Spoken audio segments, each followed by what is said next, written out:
Halo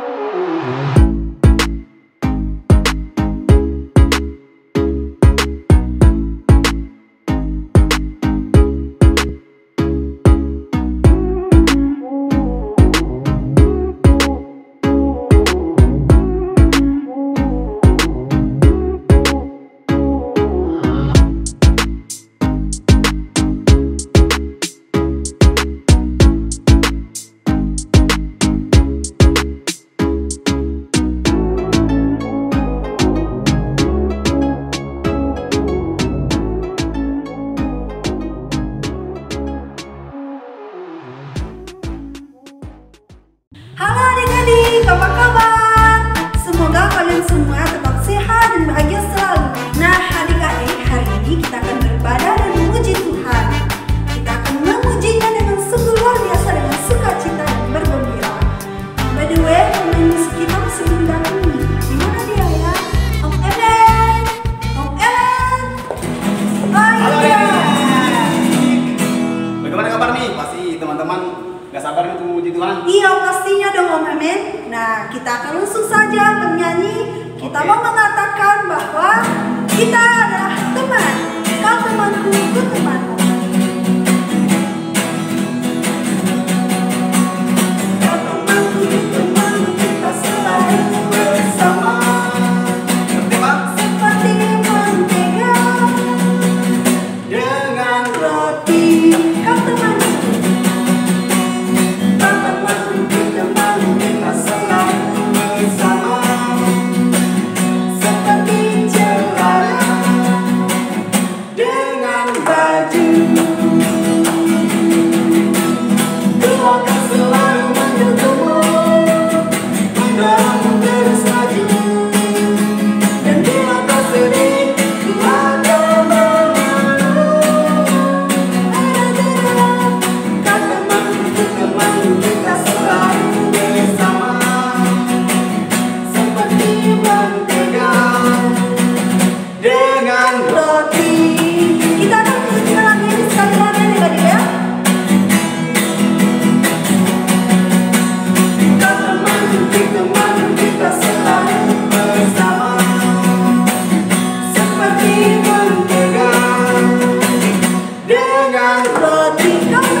Dan kita akan mendengarkan firman Tuhan. Kita akan mendengarkan firman Tuhan. Jadi kita akan bernyanyi firman Tuhan ada di hatiku, ada di langkahku, ada di hidupku.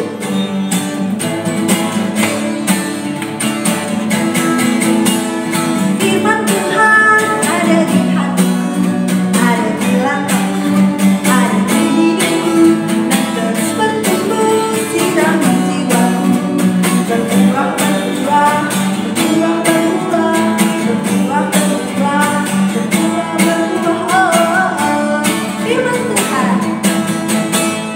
Firman Tuhan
ketemu lagi di ibadah online Gracia Kids Purwokerto.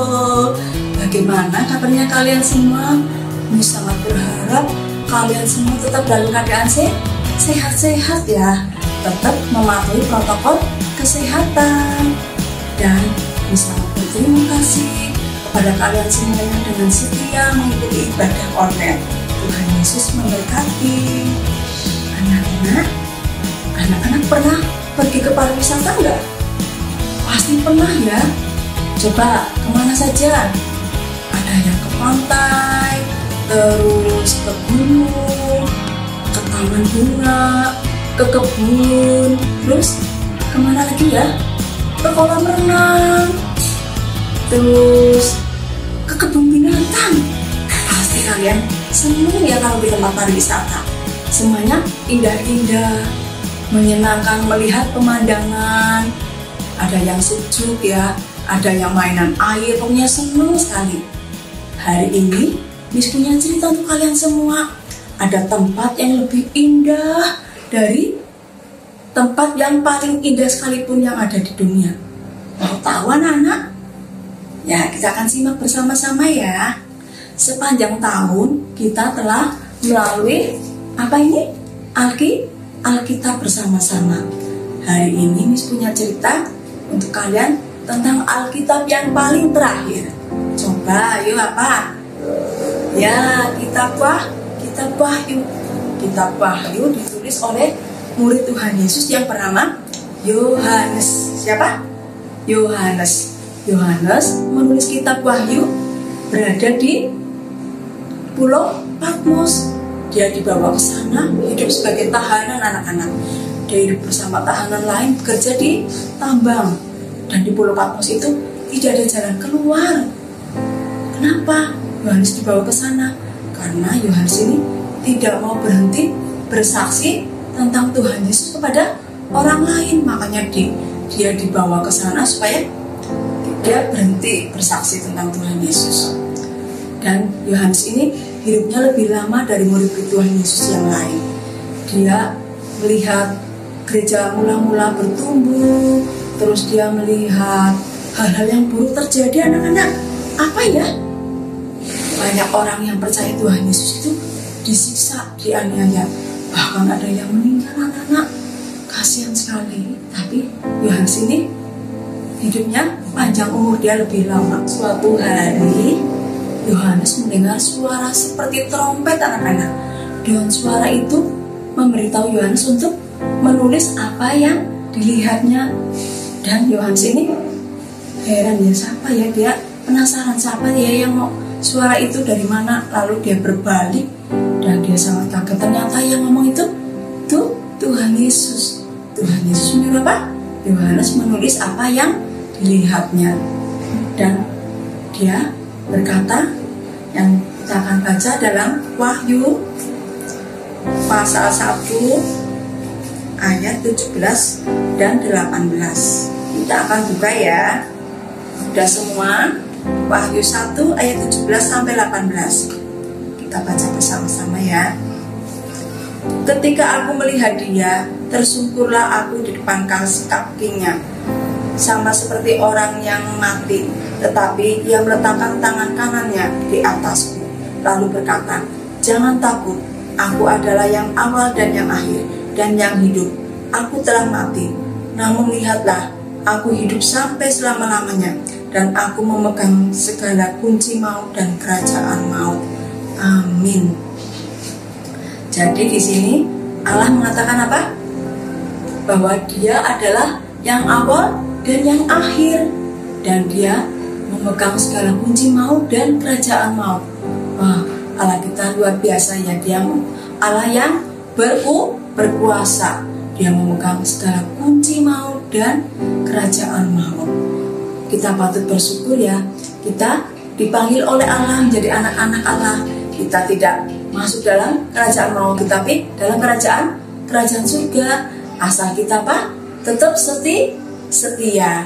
Kita sangat bersyukur kita sudah diselamatkan oleh Tuhan kalau kita percaya kepada Dia, karena itu bukan hasil usaha kita, tapi adalah pemberian Allah, anugerah Allah. Kita patut bersyukur itu. Tidak ada Allah lain seperti Allah kita yang maha kuasa, maha pengasih. Dia sangat menyayangi kita semua ya.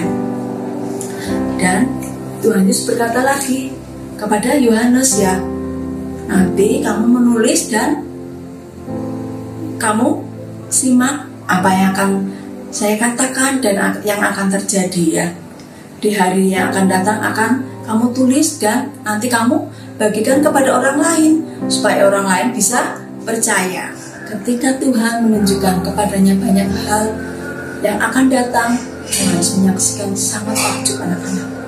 Ada yang menyenangkan. Yohanes melihat tempat khusus yang Yesus buat untuk semua orang yang percaya, lebih indah dari tempat yang paling indah sekalipun yang ada di dunia. Dan dia melihat tahta putih besar dan ada suara berbicara dari tahta itu. Apa kata suara itu anak-anak? Yuk kita akan baca dalam Wahyu 21 ayat 3-4. Kita baca bersama-sama ya. Lalu aku mendengar suara yang nyaring dari tahta itu berkata, lihatlah, kemah Allah ada di tengah-tengah manusia. Dan ia akan berdiam bersama-sama dengan mereka. Mereka akan menjadi umatnya dan ia akan menjadi Allah mereka. Dan ia akan menghapus segala air mata dari mata mereka, dan maut tidak akan ada lagi. Tidak akan ada lagi perkabungan atau ratap tangis atau duka cita, sebab segala sesuatu yang lama itu telah berlalu. Amin. Wow. Ketika kita bersama Tuhan selamanya, tidak ada lagi kematian, kesedihan, kesakitan, karena semua itu akan diperbaiki oleh Tuhan. Ada hal yang menonjol bagi Yohanes. Apa anak? Cahaya.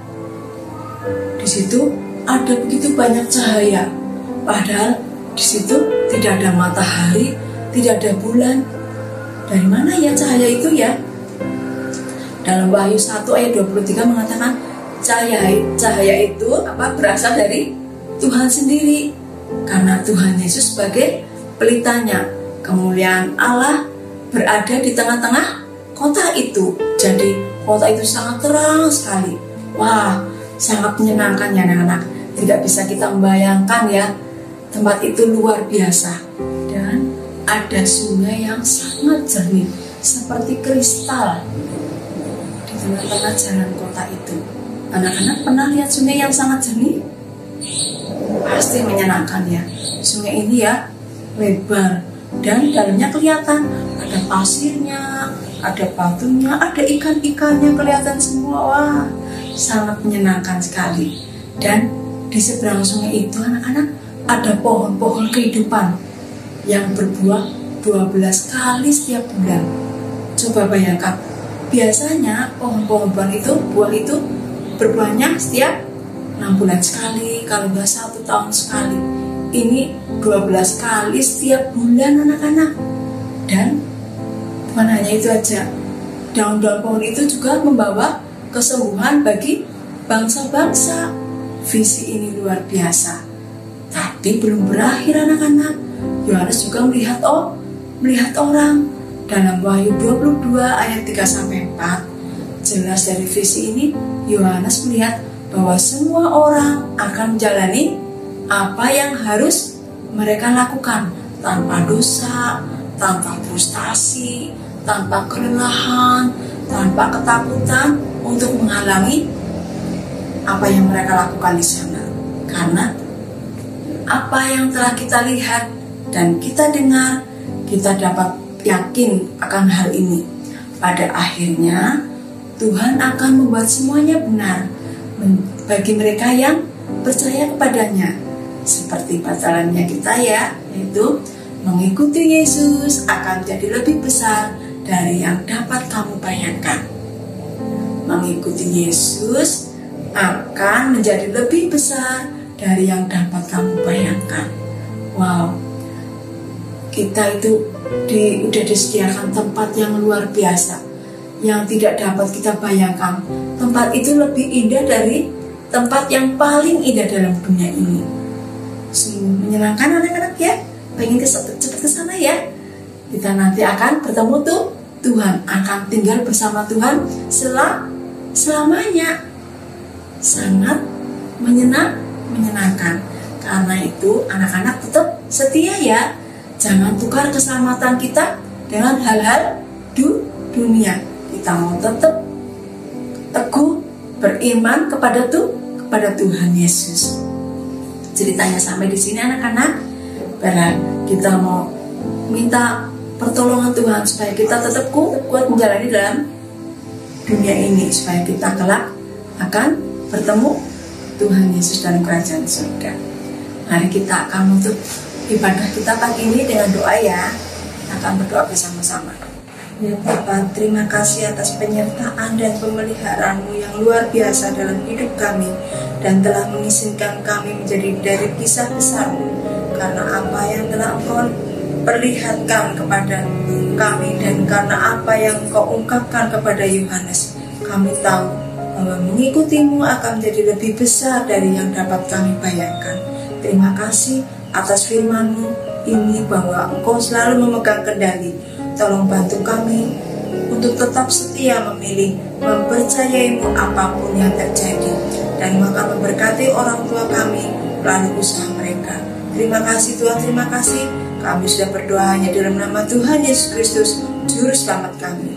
Amin. Sampai di sini anak-anak. Sampai jumpa lagi di minggu yang akan datang. Tuhan Yesus memberkati. Oke adik-adik, kita sudah memuji Tuhan dengan semangat dan bersuka cita. Kita juga sudah mendengar firman Tuhan. Jadi selamat melakukan firman Tuhan dalam minggu ini dan untuk seterusnya. Demikian ibadah kita pada pagi hari ini. Sampai jumpa